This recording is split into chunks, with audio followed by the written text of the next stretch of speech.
One of the things we always do on the podcast is I get questions from listeners and then I have folks share their advice. So the question we got was, after 2 years of being rated proficient, I was told I am not being recommended to continue because I am not a good fit.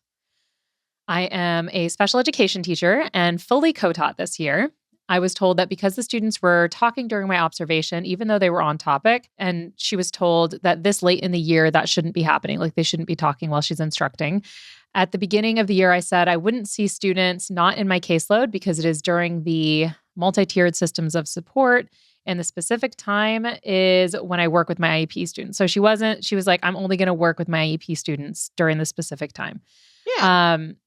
And for those who are unfamiliar with this multi-tiered system of supports, basically you have to try and give a little bit of support to some kids before you give them like a full IEP kind of a thing. Right. Or I don't want to misspeak on that.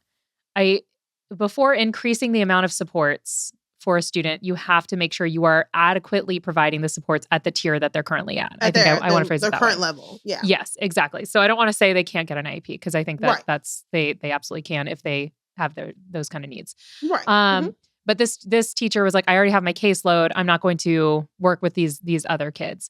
Principal said in a meeting with an interventionist that my mere presence in the room fulfills their minutes, which I'm guessing they have to do some form of intervention with these students. And if they are in the room, that counts as time towards helping them. Everyone else is afraid to speak up, she says, for fear of losing their job.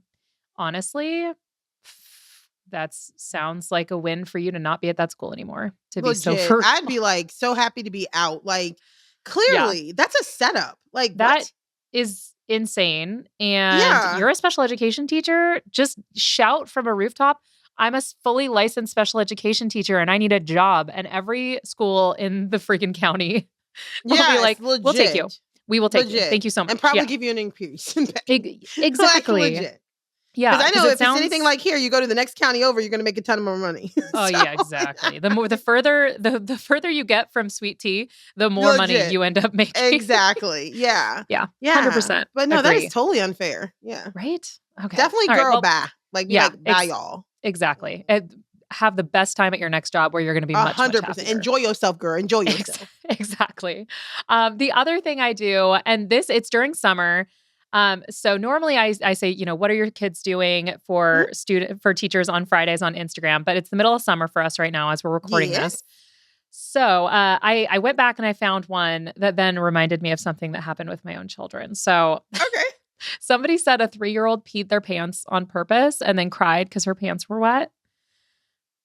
Honestly, my gosh. Honestly, like every 3-year-old is so like that. Like, no, I'm going to do this. I'm going to pee myself. And then like, oh, there's consequences to my actions. This is really unfortunate. Oh, and I believe it because I used to teach preschool. Oh yeah. Oh, 100% believe it. I love my small children. I don't know that I could deal with like the constant moisture involved with all the other small children. Which is why I now teach high school. Yeah, exactly. High school is my sweet spot. I cannot do the littles. High school is just so much fun. I love it. I love it, yeah. The pee pants story did remind me, we were flying back. I was flying with my 4-year-old and 6-year-old back from California.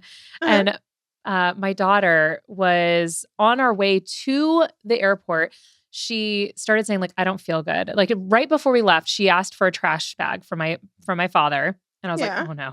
Because my daughter she doesn't tend to be dramatic about stuff like that. And she's like, I need a trash bag. And I'm like, oh, okay. Oh man. So halfway to the airport, she just opens the trash bag, pukes her guts out. Right. And I'm like, this is going to be a long day. Yeah. This is going to be a lot longer than I thought. Such a long day. So she's puking her guts out in the back. What a champion, because she doesn't get anything in the rental car at all. Just pukes in the bag, ties that sucker up. And well done. Right. I know. I'm so proud. And so then we get another trash bag and we're walking to the flight. And then she's like, my stomach hurts. I need to go to the bathroom. I'm like, okay. So we go and then we go again. And then we get on the flight and I take her one more time. And then we get onto the flight and I'm like, okay, like we are waiting, sitting there, and they kind of start to kind of taxi around. And then I realized like, okay, we got like 20 minutes left. Or 20 minutes since we've moved. And she is sitting there and I can see her like, Mom, I gotta poop. And I'm like, oh, no, you don't. Oh, no. No, you don't, baby. You don't. Oh, no. And she's like, I do. Mom, I do. I'm like, oh my God. And I am so terrified she's going to poop her pants.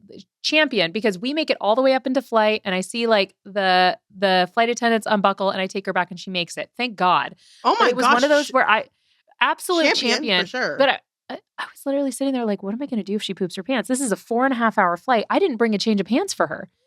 What are we going to do? I was like, this is going to be so bad. Yeah. But thank God she made it and all of that. But I just think about all of those, pre-K teachers that are dealing with that kind of stress. I mean, I guess you can just, call home and be like, hey, like.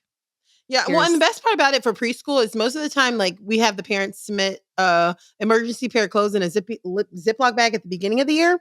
Yeah. Now, the problem is when they use it and the parents forget to refill it. That's the problem. Yeah, I was that parent a few times where then they would come home with something that said like the preschool written in Sharpie across the front because we had like the loaner clothes. You're like, okay, yeah, we got to return those. Yeah. I'm like, I'm so sorry. I'm so sorry. But your daughter definitely deserved an award for that because that was right. She was a champion. There was one point as we were like lifting off, and she's like, and her eyes got really big, and I was like, she's doing it. She is pooping her pants in this flight right now, and I literally like took my hands and pushed on either side of her butt cheeks, trying to keep her. You're like, come on, let's just I was like, you're not gonna poop. Please do not poop on this plane. She's like, squeeze your cheeks, squeeze your cheeks. I know. I was like, please don't. And she's like, I'm gonna do it. She was like shaking. Don't try. I know. She's such a champion. She made it, but it was legit. She's a pro. Oh gosh, it was rough. I was like, well, that's going to prepare her for college one day. Is just like 100% booting and rallying and just, making it through. Learning how to squeeze the cheeks is a talent. You got to learn it some age. It's a skill.